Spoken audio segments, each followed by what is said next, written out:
Taigi su rugsėjo 1 visus. Taip pat noriu pasveikinti savo dukrą, savo mamą, kuri dar dirba, nors ir pensijoje, bet vis dar dirba mokytoja vokiečių kalbos. Visą gyvenimą pradirbo mokykloje.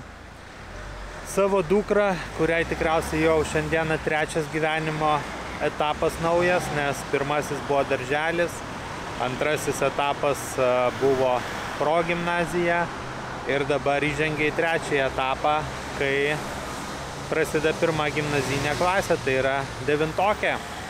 Labai didžiuojas, nes pateko į vieną geriausių Panevėžio mokyklų ir puikiai suprantu, kad pradžia tikriausiai bus sunki, bet viskas įveikiama.